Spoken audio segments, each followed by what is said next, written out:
Sorry. Alam ko. Alam mo alin? Ha? Alam kong gwapo ko, so please huwag mo na akong titigan. Alam ko rin, na gusto mo nang ihampas sa akin yung dala mong bag.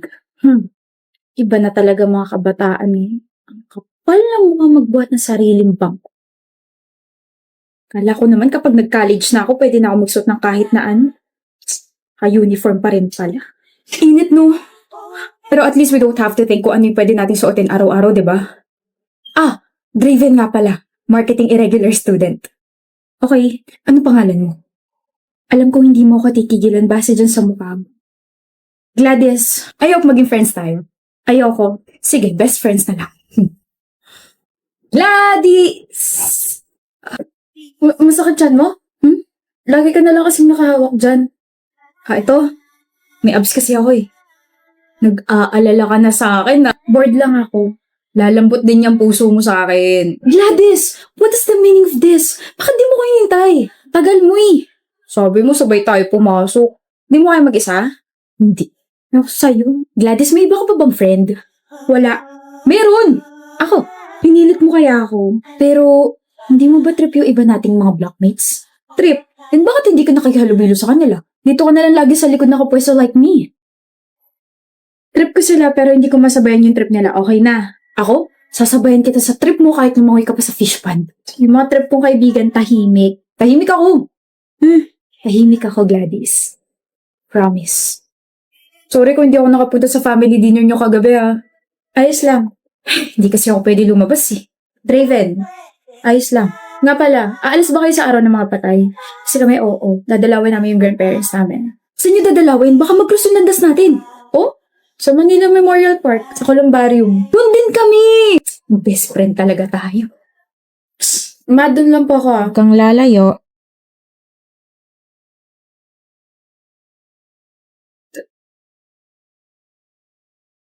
Draven Galvez. You know my brother? Oh? Brother? I'm sorry, I'm just surprised. First time kasi na may ibang tao lumapit sa vault niya. Draven Galvez?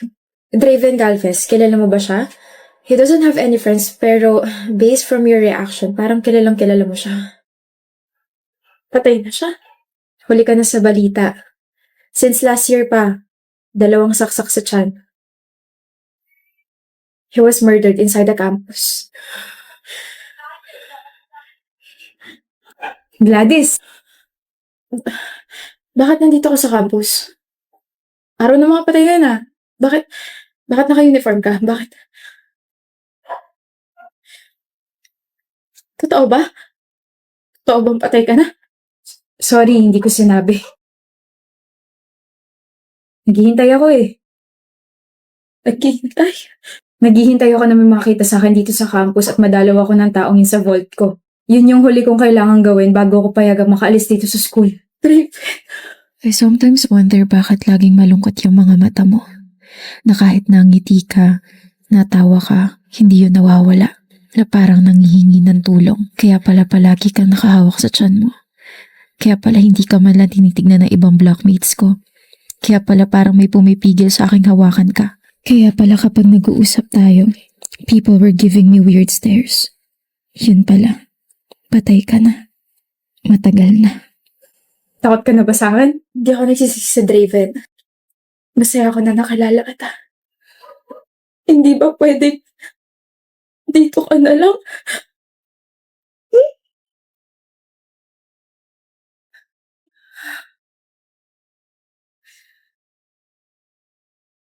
Gusto kong punasan yung luha mo kaso dito ka na lang. Gladys, hindi na pwede. Thank you. And sorry kung iiwan na kita rito Kailangan ko na magpahinga na tuluyan eh.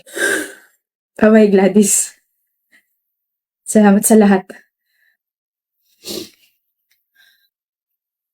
And that's it. That's the end of her story. I didn't even get a chance to sabihin I fell in love with him. I fell in love with Draven. Let's go, babe. Ano yan? What? What the heck are you wearing, John? Damit. Nakikita ko nga pero polo na pang tito and a denim jeans and what the heck is that? An old shoes? Parang 2 generations na yata pinagdaanan niya ng pangit. Don't insult my rubber shoes, pinag-ipunan ko to. Tsaka Sarah, I don't see anything wrong with my clothes. Wala ko meron. You're meeting with my friends, not with your trashy buddies. Babe, you look dirty. Presentable ako tignan. I know what I'm wearing and we just have a different style.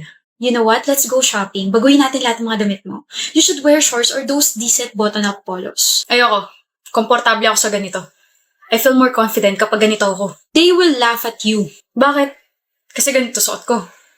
Parang yun lang? Eh ano naman kung tawanan nila ako? Eh ganito gusto ko suotin eh.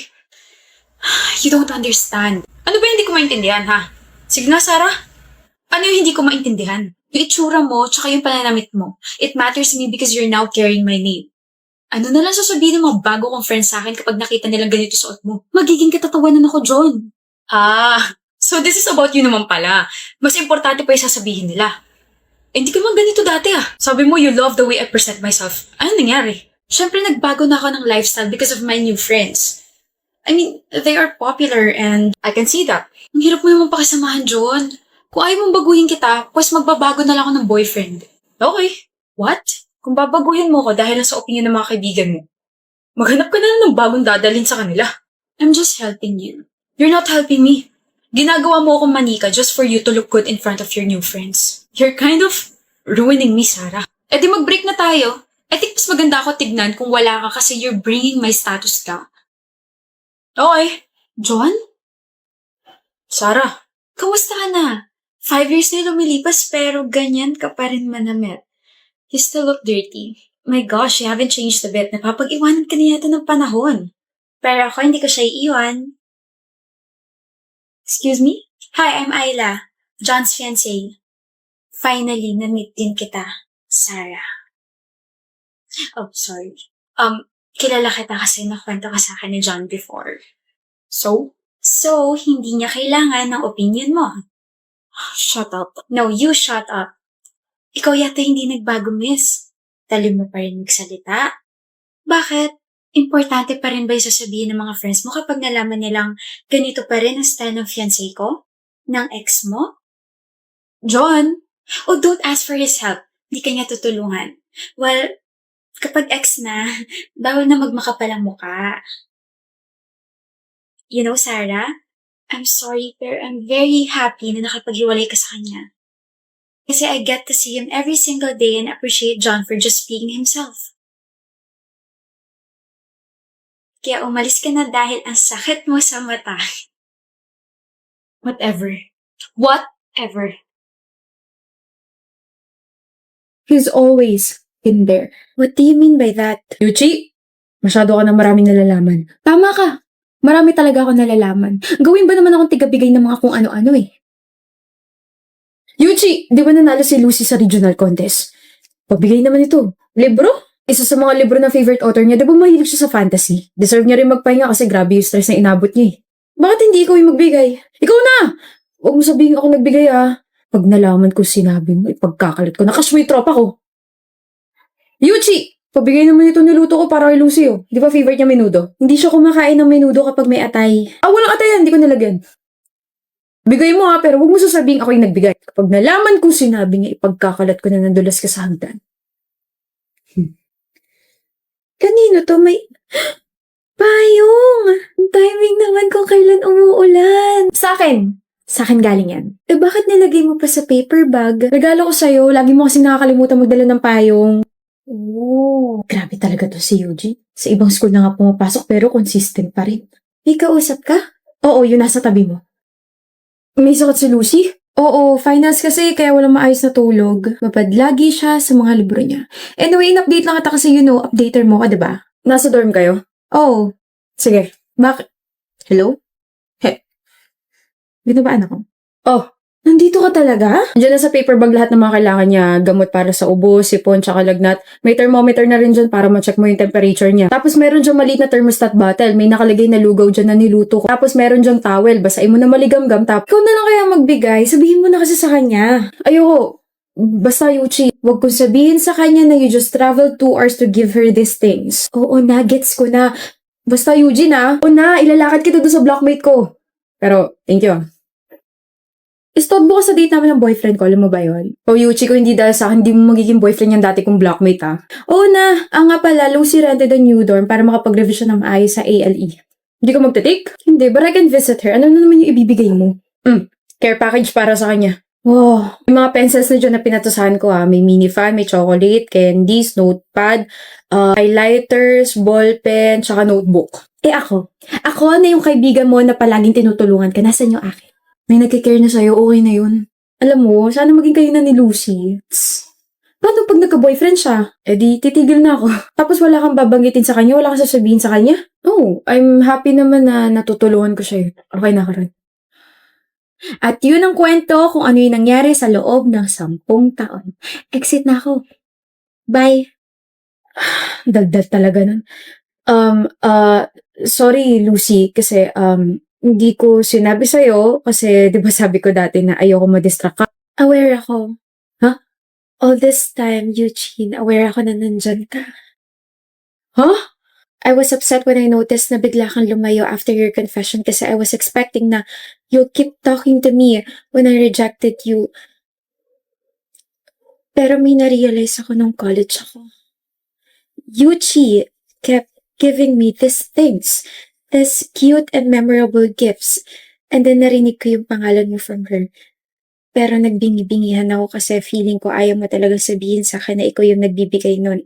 Grabe talaga to si Yuji. Sa ibang school na nga pumapasok pero consistent pa rin. May kausap ka? Oo, yun nasa tabi mo. Galing kay Eugene. Lugaw, gamot.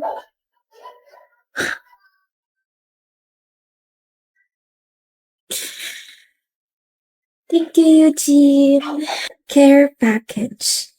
Psst, di ka naman galing kay Eugene. Galing ka kay Eugene. Eugene! Mag-aaral lang ako.